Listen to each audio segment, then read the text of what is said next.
Death tunnel ये 2005 में आई horror comedy film है जिसको IMDb पर 2.5 आउट ऑफ 10 रेटिंग मिली है। जिसमें अमेरिका के कैंटकी नाम के शहर में व्हाइट प्लेग नाम की महामारी फैलने लग जाती है। इस बीमारी से 63,000 लोग संक्रमित हो जाते हैं। इन्हें अलग रखने और इस बीमारी का इलाज ढूंढने के लिए एक सैनिटोरियम बनाया गया और उस सैनिटोरियम का नाम रखा गया वैनगार्ड सैनिटोरियम।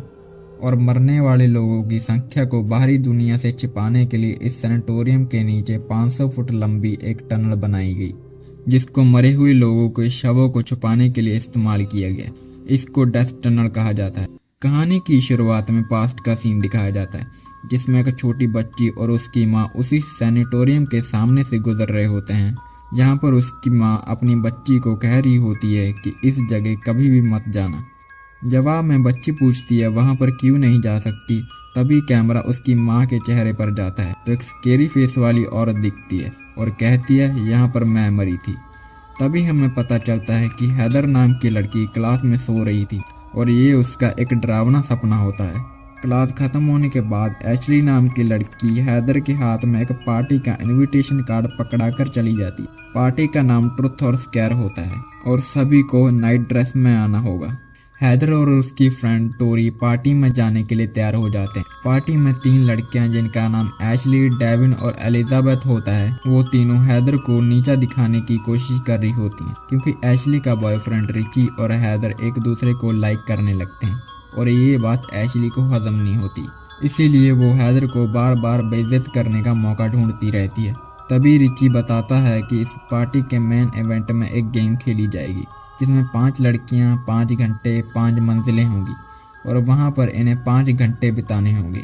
ऐसा बोलते ही 5 लड़कियों का चेहरा ढककर उन्हें हॉन्टेड सैनिटोरियम में अलग अलग फ्लोर पर उन्हें पहुंचा दिया जाता है। और ये 5 लड़कियां एशली, डेविन, एलिजाबेथ, टोरी और हैदर होती हैं और इन सब पर CCTV कैमरे से निगरानी रखी होती है कि कोई भी चीटिंग ना कर पाए। उसी वक्त जिस कमरे में कैमरों के जरिए इन पर निगरानी रखी जा रही थी, उस कमरे में एक घोस्ट आकर लड़के को मार डालता है, जो कि इन सब पर निगरानी रखने का काम कर रहा था।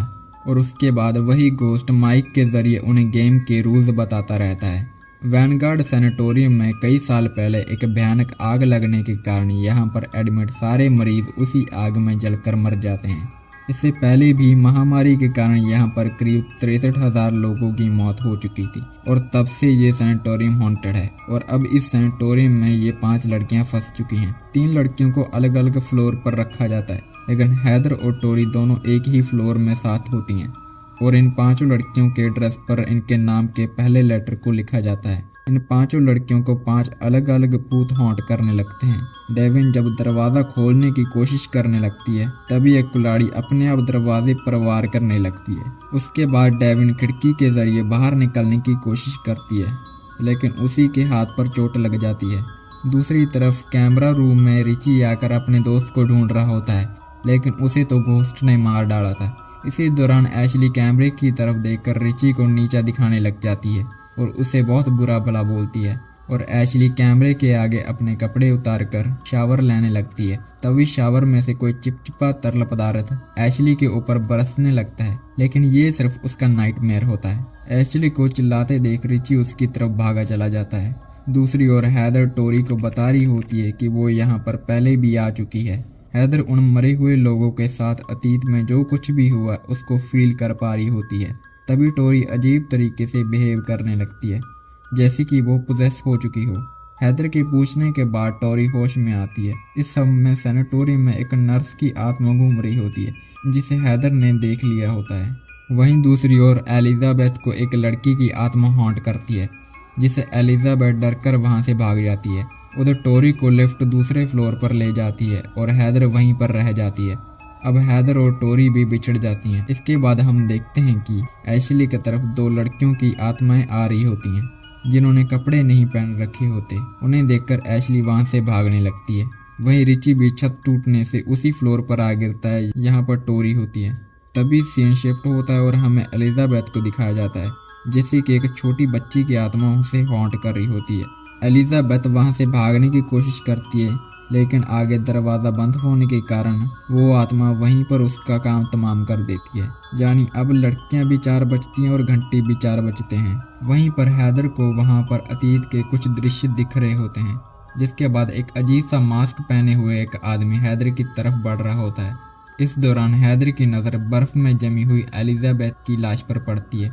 हैदर उसे छूने की कोशिश करती है, तभी वो लाश कहीं पर बहुत स्पीड से खिंची चली जाती है, लेकिन हैदर के पास उसका लॉकेट रह जाता है, जो कि पहले एलिजाबेथ के गले में नहीं था। उस लॉकेट पर RJV लिखा होता है। दूसरी तरफ टोरी को दूसरी स्पिरिट पोजेस कर लेती है, जो कि एक प्रेग्नेंट महिला की आत्मा होती है। इसके बाद हम एशली को देखते हैं, जो कि भूत समझकर डेविन को टूटे हुए कांच के टुकड़े से मार डालती है। डेविन के गले में भी वही लॉकेट होता है जो कि एलिजाबेथ के गले में था। इसका मतलब था कि डेविन भी पोजेस हो चुकी थी।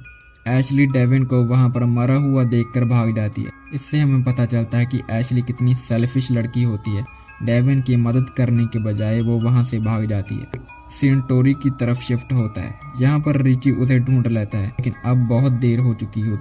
टोरी पूरी तरीके से उस आत्मा के वश में आ गई थी। वो रिची को कहती है कि इस बच्चे को हटाने में मेरी मदद कर, क्योंकि वो खुद को प्रेग्नेंट समझ रही होती है। तभी टोरी वहां से किसी चीज को उठाकर अपने प्राइवेट पार्ट पर मार देती है, जिसे देखकर रिची वहां से भाग जाता है।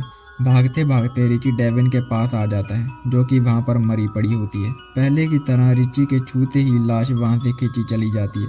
इसके बाद रिची एशली के पास पहुंच जाता है। वहीं पर हैदर भी आ जाती है। एशली डेविन के मर्डर का इल्जाम हैदर पर लगाने लग जाती है। हैदर उन्हें वो लॉकेट दिखाते हुए कहती है, ये उन मरीजों को पहनाए जाते थे जो कि संक्रमित होते थे, और हम यहाँ किसी कारण से हैं। हमारा कोई ना कोई अपना यहाँ पर गुजर चुका है। रिची हैदर को बताता है इस जगह को चलाने वाला उसका पागल दादा होता है, जिससे एशली बकवास समझकर चिढ़ने लगती है और वहां से जाने लगती है। तभी वायर्स के साथ लगने से उसे शॉक लगता है और वो वहीं पर मर जाती है।